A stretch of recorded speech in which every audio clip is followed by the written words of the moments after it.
моей семье осталась я, дочь, и у дочери внучка, у сына, значит, остался сын, который воевал на первой линии Запорожского фронта.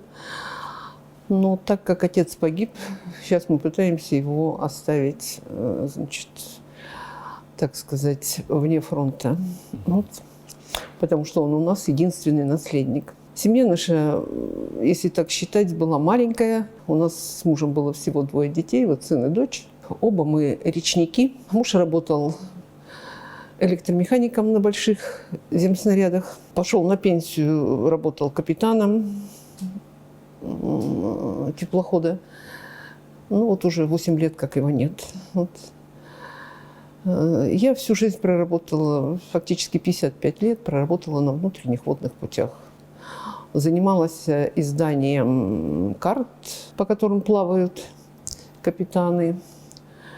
Значит, потом занималась проектированием на внутренних водных путях, гидротехнические сооружения. И вот, значит, 1 июня 23 года я ушла на пенсию. Мы с мужем оба из многодетных семей, поэтому вот наши дети как-то росли так в большой, дружной семье, вот среди двоюродных братьев, старших, младших.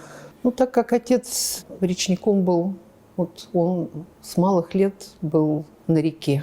В школьные годы он занимался в яхт-клубе. В 2002 году он вступил в яхт-клуб «Полярный круг». Мы очень дружили с семьей Бочковских, который занимался яхтами. Ну и вот эта вот речная тематика, она сказалась.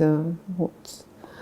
Он трудовую деятельность начал свою в Якутском районе водных путей, потом работал в Жиганском районе водных путей, в Колымском. Работал на обстановочных судах. В связи с перестройкой, когда, в принципе, это сокращение финансирования, все это сказалось, он ушел, значит, на разные там работы. Он вообще был, как говорят, очень рукастый. Вот, имел очень много рабочих профессий. Вот.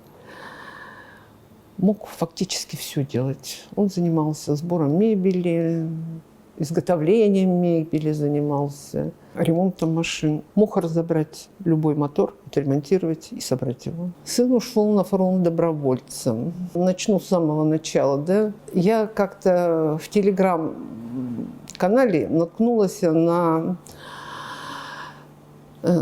военкора Александра Сладкова, который написал, что с 2014 года на Донбасс ехали настоящие добровольцы. Это были идейные люди, которые шли защищать русский мир и справедливость. И я прямо сразу подумала, это написано про моего сына. Потому что, когда в 2015 году он, так сказать, уехал в отпуск в Ростов, и оттуда позвонил, что я уезжаю на Украину, отец, конечно, был в курсе. Но для меня это был шок. Я ему говорю, это война. Он говорит, мама, я мужик. И я должен воевать за справедливость. Воевать должны мужики, а молодежь должны рожать детей. Он был казаком и ушел с якутским казачьим отрядом. И когда вернулся оттуда, у нас никогда не было разговоров ни про Украину, ни про военные действия какие-то, ни про фронт. И только однажды я смотрела какие-то новости по телевизору, и на мою реакцию о этих новостях он сказал, ты должна понять, что это не люди, а мы защитники. Вот. Мама говорит, пойми, кто, если не мы? и мы победим. Он ушел во второй раз в сентябре 22 года с добровольческим отрядом «Барс-2». Он был сапером, поэтому имел уже военный навык. И вы знаете, что в это время наши с Харьковской области уходили. Он готовил позиции наши, вот, чтобы, значит, как-то противостоять противнику. Вот. И его подготовка, конечно, спасла многим нашим бойцам жизни. Саша погиб 24 сентября 2022 года в селе Пески-Радьковские Харьковского края, Харьковской области, наверное. Да? Нашли его не скоро. Похоронили мы его только в мае 23 года. Похоронили рядом с отцом. Вот так получилось, что 24 сентября 23 года, когда был год со дня гибели, их погибло 7 человек сразу. Вот. Мы делали поминки. И фактически все ребята с Барса пришли на поминки. Вот я сама услышала так много о своем сыне. Вот именно с той стороны, наверное, с которой я не всегда его и знала. Вот для меня он всегда был очень добрым, таким любящим сыном, моей надеждой и опорой. Вот. Ну, я знала, что он такой смелый, решительный. Вот ребята говорят, что очень коммуникабельный, надежный. Такой вот хороший друг с большой буквы, который в любое время придет на выручку и поможет всем, чем может. Вот. К нему можно было применить очень много таких прилагательных. Его сын сейчас ждет приказ Министерства обороны.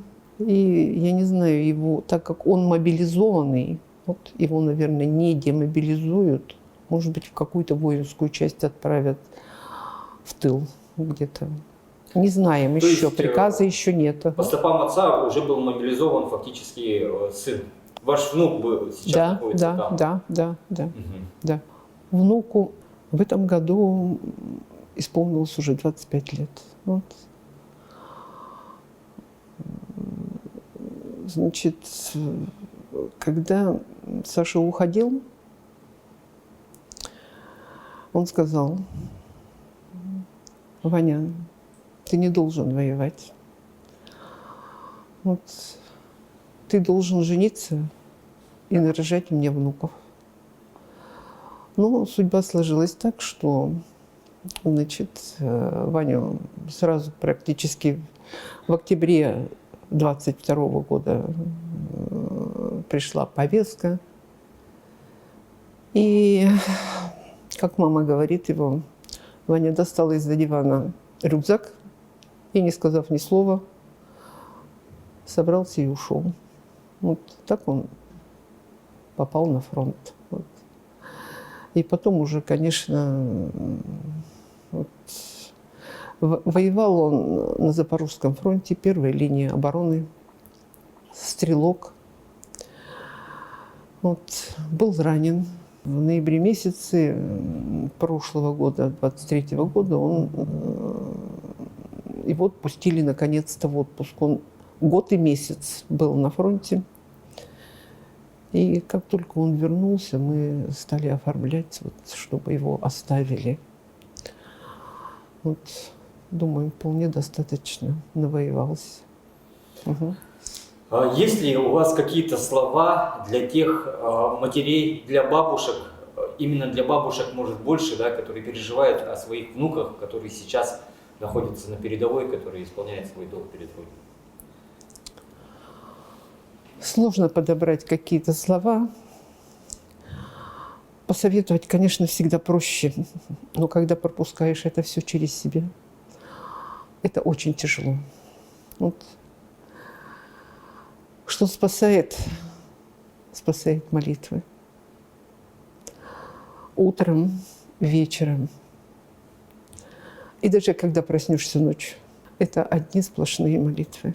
Господи, спаси и сохрани наших воинов. Большего, я не знаю, помочь им чем-то. Конечно, отправляли и посылки, и, значит, и как могли, чем-то помогали. Но вот такой поддержки, я так думаю, что вот свой настрой ни в коем случае нельзя плакать. Вот. Потому что слезы – это, как правило, негатив. Надо жить надеждой. Вот эту надежду надо в себе вырастить. Вот. И всегда говорить, что все будет хорошо. Вот. Они все вернутся живыми.